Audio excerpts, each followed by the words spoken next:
Azizlar, men kecha Sankt-Peterburgga chiqargan ishimga kechqurun uy egalari bilan ham kechgacha anchagina gaplashdik.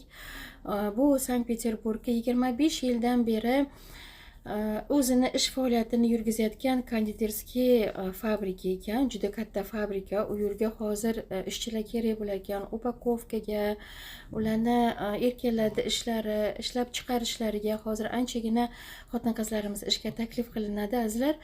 Bu yerga yoshlari chegaralamagan. Agar siz yangi kelgan bo'lsangiz, hech qanaqa qiyinchilik bo'lmaydi, chunki uy egalari, bu ish beruvchilari dokumentlarni qilib beramiz va o'sha yerga общежитиялariga yashashadi deyishyapti. Oyliklari erkaklar uchun smenasi 4000, ayollar uchun 3,5 dan bo'lar ekan.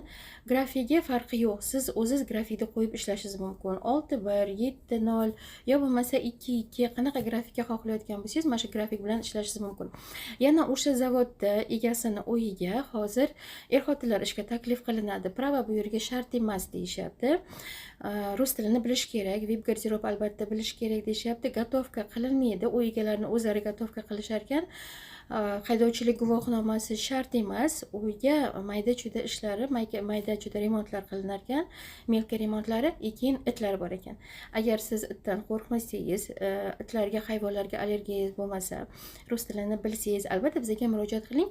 8977 967 77 97 8977 967 50 14 telefon raqamlariga bemalol qo'ng'iroq qilib ishlarimiz haqida ma'lumot olishingiz mumkin. Aynan mana shu fabrikani egasini, ya'ni zavodiga er-xotinlar ishga taklif qilinar ekan. Turadigan joylari alohida er-xotinlar uchun deyishyapti. Yoshlari 55 yoshgacha bemalol olishadi, dokument qilib berishadi. Ofitsial ishga olishar ekan u yerga. Prava shart emas, rus tilini bazaviy znaniyaga bilish kerak ekan. Ayol kishi u yerga как уборщица bo'lib ishlar ekan, o'sha yerda yig'ishtiradi. Erkak kishi как садовник, dvornik bo'lib ishlar ekan. Turadigan joylarini berishadi, dokumentlarni qilib berishga ham yordam berishadi. Bularga ham erkak kishiga 4000 dan, ayol kishiga 3,5 dan beraman deyishyapti. Agar hisob-kitob qilib bez va xodni ishlaydigan bo'lsangiz, bu yerga 200 mingni tagiga boradi. Aynan dachasiga ishi 180 ming, zavodidagi er-xotinlik ishiga 200 mingdan ziyod bo'ladi ishlari. Azizlarim, ishlarimizni kuzatib boring va Sadaf kompaniyasiga bemalol murojaat qilsangiz bo'ladi. Telegram kanallarimizga adashmang. Bizning ofitsial Telegram kanallarimiz Sayyora Sobirjonovna deb nomlangan.